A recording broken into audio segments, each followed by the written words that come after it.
নমস্কার, দেখছেন এবিপি আনন্দ। শুরু করছি আনন্দ সকাল। আপনাদের সঙ্গে রয়েছি আমি সুকর্ণার সঙ্গে আনন্দ সকালে রয়েছি আমি বৃষ্টি। আনন্দ সকাল শুরু করব আমরা যে খবর দিয়ে।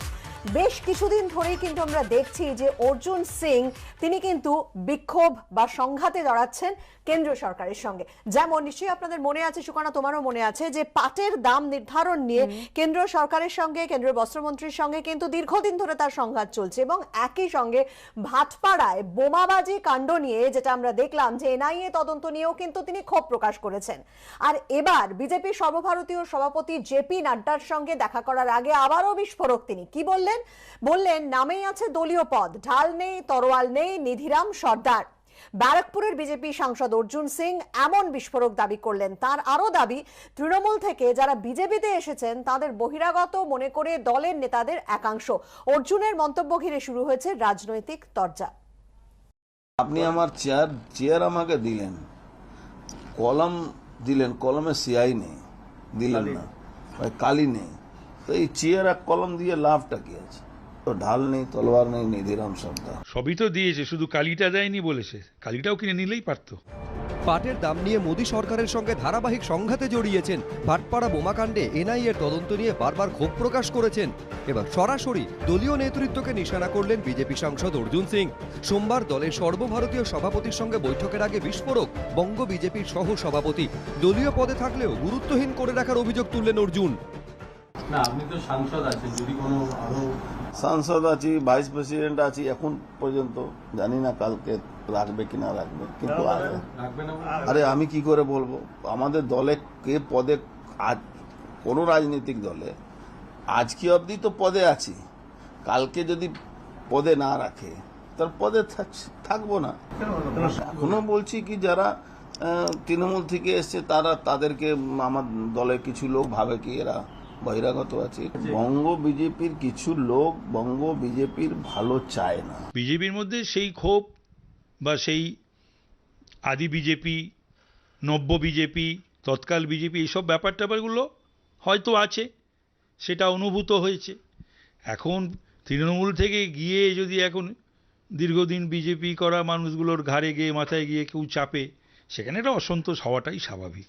আমরা যে রাজনৈতিক কর্মপদ্ধতিতে বিশ্বাস করি বা আমাদের দলের গঠনতন্ত্র যা, দলে যোগ দিলেই সে দলের একজন কর্মী এবং সে দলে সম্পৃক্ত হয়ে যায়। দলে গুরুত্বহীন করে রাখার অভিযোগের প্রেক্ষিতেই এদিন আসানসোল লোকসভা উপনির্বাচনের প্রসঙ্গ টেনে আনেন অর্জুন। শিল্পাঞ্চলের ভোটে দলের অন্যতম পর্যবেক্ষকের দায়িত্ব পালন করা অর্জুন সিং এর অভিযোগ, বুথে বুথে সক্রিয় কর্মীর অভাবের কথা নেতৃত্বকে বারবার জানিয়েও লাভ হয়নি। আমি শুভেন্দু অধিকারী মতন লোকেরা যারা আমরা তৃণমূল থেকে এসছি, আমরা এটা চাই বুথ সংগঠনটা মজবুত হোক, কিন্তু বুথে লোক না থাকলে আপনি জিততে পারবেন না। এই আসানসোলে রেজাল্ট তার প্রমাণ আছে। আমি ভোট ডিক্লেয়ার হওয়ার পরে আমি দুদিন গিয়ে দেখে দিচ্ছি 900 বুথে আমার লোক ছিল না। আমি পার্টিকে বলে দিয়েছিলাম আপনি 3 লাখ ভোটে হারবেন। আমাকে বলেছিলেন যে বুথের লোক নেই, আর কি প্রায় 50% বুথে লোক নেই বা সংগঠিত করতে হবে লোকজনকে, সেটা নিয়ে আমার সাথে কথা হয়েছিল। এখন উনি কি বলেছেন সেটা তো আমি বলতে পারবো না, উনি কি পার্টিকে বলেছিলেন। দলে গুরুত্বহীন করে রাখার অভিযোগে সরব অর্জুন সিং। লাগাতার সংঘাতের জেরে তিনি কি বিজেপি ছাড়তে পারেন? তৃণমূলে প্রত্যাবর্তন ঘটতে পারে ব্যারাকপুরের সাংসদের? দেখো, স্থান পরিবর্তন হলে তো আপনাদের কাছ থেকে লুকিয়ে কোনো ব্যাপার থাকবে না, আপনারা নিশ্চয়ই জানতে পারবেন।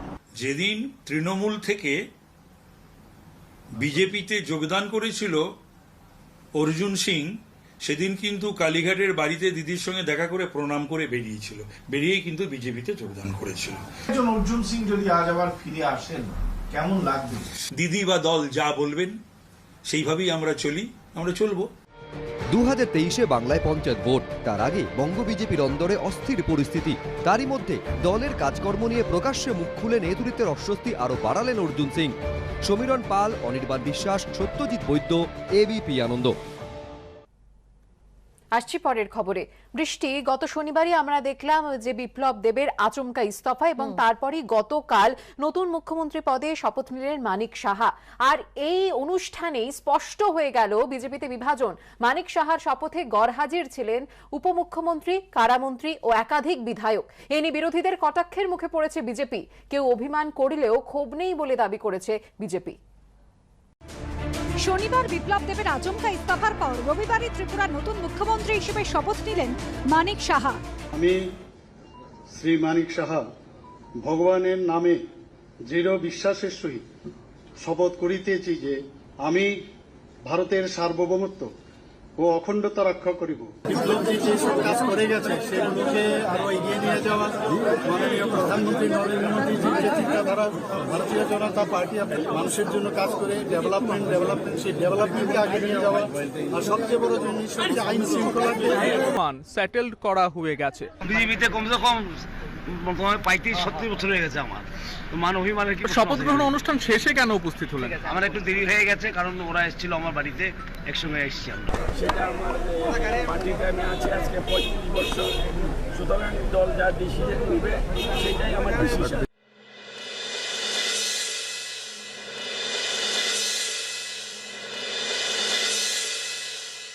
সামনের নির্বাচনে ত্রিপুরায় ভরাডুবি হবে বিজেপি।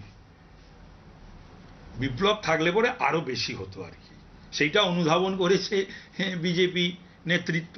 তৃণমূল কংগ্রেস আগামী বিধানসভা নির্বাচনে অত্যন্ত ভালো ফল করবে। इस मुख्यमंत्री को बदलने से भाजपा ये सोचती है कि वहां की जनता को गुमराह करे, लेकिन त्रिपुरा की जनता ये नहीं भूल सकती है कि किस तरीके से इस 4.5 सालों में जिस तरीके की बर्बादी उनकी जिंदगियों की हुई, जिस तरीके से वहां पे कोई कानून की व्यवस्था कुछ बची नहीं, कोई संवैधानिक ढांचा जो है उसको जो बर्बाद किया जा रहा है।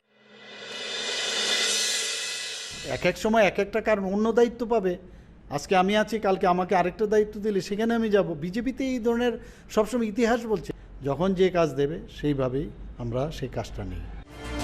সব মিলিয়ে ত্রিপুরায় মুখ্যমন্ত্রী বদলের পরেও অস্বস্তি কাটল না বিজেপি। প্রসেনজিৎ সাহা, অনির্বাণ বিশ্বাসের রিপোর্ট, এবিপি আনন্দ। ত্রিপুরায় কয়েক মাস পরেই আমরা জানি বিধানসভা নির্বাচন আছে, আর কয়েক মাস আগেই এই যে দেখা গেল মুখ্যমন্ত্রী বদল হলো, তাতে কিন্তু চর্চা শুরু হয়ে গিয়েছে। অনেকেই বলছেন যে এই মুখ্যমন্ত্রী বদলের ফলে কি আসন্ন যে বিধানসভা নির্বাচন তাতে ভালো ফল করতে পারবে ত্রিপুরা বিজেপি, নাকি এর পুরোটাই ফায়দা নেবে বিরোধীরা? দেখব। বিধানসভা ভোটের 10 মাস আগে ত্রিপুরায় মুখ্যমন্ত্রী বদল করল বিজেপি। বিপ্লব দেবকে সরিয়ে মুখ্যমন্ত্রী করা হলো মাত্র 6 বছর আগে বিজেপিতে যোগ দেওয়া মানিক সাহাকে। আমি শ্রী মানিক সাহা ভগবানের নামে দৃঢ় বিশ্বাসের সহিত শপথ করিতেছি যে আমি ভারতের সার্বভৌমত্ব ও অখণ্ডতা রক্ষা করিব। আর এই প্রেক্ষাপটে প্রশ্ন উঠছে, মানিক সাহাকে সামনে রেখে আগামী বিধানসভা নির্বাচনের বৈতরণী কি পার করতে পারবে গেরুয়া শিবির, নাকি ত্রিপুরায় পালাবদল ঘটাতে সক্ষম হবে বিরোধীরা? 2023 ফেব্রুয়ারিতে শেষ হচ্ছে ত্রিপুরা বিধানসভার মেয়াদ, অর্থাৎ নতুন মুখ্যমন্ত্রী মানিক সাহার হাতে 1 বছরও নেই। অন্যদিকে মুখ্যমন্ত্রী হিসেবে বিপ্লব দেবের 4 বছরের কিছু বেশি সময় কার্যকালে তাঁর বিরুদ্ধে দুর্নীতি, দমন পীড়ন সহ একাধিক অভিযোগে সরব হয়েছে বিরোধীরা। ইতিমধ্যে ত্রিপুরায় বিজেপির বিরুদ্ধে আন্দোলনের ঝাঁজ বাড়িয়েছে বামেরা। রবিবার নতুন মুখ্যমন্ত্রীর শপথ গ্রহণ অনুষ্ঠানে বয়কট করে তারা। এই রাজ্যে গণতন্ত্রের হত্যালীলা, মানুষের অধিকার কেড়ে নেওয়া, মানুষের ভোটাধিকার এটাকে অস্বীকার করা এবং রাজ্যের অর্থনীতিকে এটাকে পেছন দিকে ঠেলে দেওয়ার সমস্ত কাজে তিনি শরিক। তাকে বসানো হয়েছে নতুনভাবে, তার কাছ থেকে কী আশা করা যাবে? অন্যদিকে বাংলায় বিধানসভা ভোটের পর ত্রিপুরায় দলের শক্তি বৃদ্ধিতে নজর দিয়েছে তৃণমূল। খুঁটি পুজো আজকে করলাম, তাই তো, খুঁটি পুজো, আর 23-এ বিসর্জনটা হবে। এক্সপায়ারি ডেট ফেব্রুয়ারি 2023। তৃণমূল কংগ্রেসের চাপে পড়ে তারা বাধ্য হয়ে আজকে মুখ্যমন্ত্রী চেঞ্জ করেছে, কিন্তু এই মুখ্যমন্ত্রী পরিবর্তন করে 10 মাস আগে কি হবে? তার মানে এটা তো প্রমাণিত হলো যে সরকার চালাতে ব্যর্থ। যদিও গত বছর ত্রিপুরার পুরভোটে সার্বিকভাবে 60% ভোট পায় বিজেপি, বামেদের ঝুলিতে যায় প্রায় 20% ভোট। অন্যদিকে তৃণমূল প্রায় 17% ভোট পায়। এই অবস্থায় আগামী বিধানসভা ভোটে জিতে ফের একবার ক্ষমতায় আসার বিষয়ে আত্মবিশ্বাসী ত্রিপুরার নতুন মুখ্যমন্ত্রী। বিরোধীদের হাতে আর কি করবে ওরা? সরকার তো ঠিকই আছে, সরকার চলছে, চলবেও আগামী দিনে, কোনো সমস্যা তো নেই। বিরোধী হিসাবে তো ওরা করতেই পারে, তার জবাব যা দেওয়ার আমরা নিশ্চয়ই পলিটিক্যালি দেব। সম্প্রতি উত্তরাখণ্ডে বিধানসভা ভোটের আগে পরপর দুবার মুখ্যমন্ত্রী বদল করে বিজেপি। তারপর চরম প্রতিষ্ঠান বিরোধী হাওয়ার মধ্যেও সেখানে ক্ষমতা ধরে রাখে গেরুয়া শিবির। উত্তরাখণ্ডের মতো এবার ত্রিপুরাতেও ভোটের আগে মুখ্যমন্ত্রী বদল করলেও বিজেপি। তার লাভ কে পায় তা বোঝা যাবে 23-এর বিধানসভা নির্বাচনের ফল বেরোনোর পরই। প্রসেনজিৎ সাহার রিপোর্ট, এবিপি আনন্দ, আগরতলা, ত্রিপুরা। ব্যাডমিন্টনে ইতিহাস, থমাস কাপ জিতে প্রথমবার বিশ্ব চ্যাম্পিয়ন হলো ভারত। বিরতির পর এবার খেলার খবরে নজর রাখবো। ব্যাডমিন্টনে ইতিহাস, থমাস কাপ জিতে প্রথমবার বিশ্ব চ্যাম্পিয়ন হলো ভারত। ইন্দোনেশিয়াকে 3-0 গেমে উড়িয়ে দিলেন লক্ষ্য সেন, শ্রীকান্ত চিরাগরা। অভিনন্দন প্রধানমন্ত্রী, মুখ্যমন্ত্রীর। আকাশ ছিল 135 কোটির স্বপ্ন। ভারতীয় ব্যাডমিন্টনের ইতিহাসে নতুন মাইল ফলক। 73 বছরের ইতিহাসে প্রথমবার ঐতিহ্যশালী টমাস কাপ জয় ভারতের। ইন্দোনেশিয়াকে দাপটের সঙ্গে হারিয়ে বিশ্ব চ্যাম্পিয়ন টিম ইন্ডিয়া। প্রকাশ পাদুকোন, পুলেল্লা, গোপীচাত্রা যা করে উঠতে পারেননি, এদিন সেই ইতিহাস তুলেন লক্ষ্য সেন, কিদম্বি শ্রীকান্তরা। 14 বারের চ্যাম্পিয়ন শক্তিশালী ইন্দোনেশিয়ার সামনে দাঁড়াতেও জয়ের জেদটা ছাড়েননি। 5 ম্যাচে চাইয়ে 3-0 বাজিমাত। জিনটিংয়ের বিরুদ্ধে প্রথম গেমে পিছিয়ে পড়েও দুর্দান্ত প্রত্যাবর্তন লক্ষ্য সেনের। লক্ষ্যভেদ 8-21, 21-17, 21-16 গেমে। দ্বিতীয় ম্যাচে চিরাগ শেট্টি, রাঙ্কি রেড্ডির জুটির বাজিমাত। জয় এলো 18-21, 23-21, 21-19 গেমে। একটি ম্যাচ পয়েন্টও বাঁচান তারা। আর তৃতীয় ম্যাচে শ্রীকান্ত ম্যাজিক প্রতিপক্ষকে উড়িয়ে দিলেন 21-15, 23-22 গেমে। কাটল 73 বছরের খরা। উচ্ছ্বসিত ক্রীড়ামহল। এটা একটা team effort, it is not that individual এটা টিম চ্যাম্পিয়নশিপ। সবার কন্ট্রিবিউশন, যেমন আজকে লক্ষ্যের থেকে শুরু হয়েছে, লক্ষ্য দিয়েছে শ্রীকান্ত, ডেফিনেটলি সবার কন্ট্রিবিউশন, একজনের কন্ট্রিবিউশনে टीम जीतते पारे ना। It is team effort. वो तो एक बहुत बड़ा जलसा है हमारे लिए, एक उत्सव जैसे है। जैसे क्रिकेट का वर्ल्ड कप जीत करके जो 83 में हमें लगा था, तब हम छोटे रहे होंगे, इतना हम कॉलेज में पढ़ते थे उस समय, तो हर जगह आतिशबाजियां और ये सब कुछ हो रहा था, हमें लगा पता नहीं क्या हो रहा है। वही सेम चीज ये है बैडमिंटन के लिए। जैसे ये वर्ल्ड कप से कम नहीं है, कि वर्ल्ड कप जैसे वर्ल्ड कप ही है। सोचिए थॉमस कप का इंडिया में आना बैडमिंटन को बहुत आगे ले जाएगा।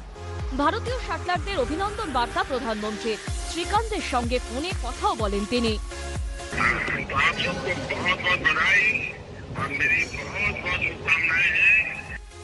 মুখ্যমন্ত্রী মমতা বন্দ্যোপাধ্যায়ের টুইট, প্রথমবার টমাস কাপ জয়ের জন্য ভারতীয় ব্যাডমিন্টন দলকে অভিনন্দন।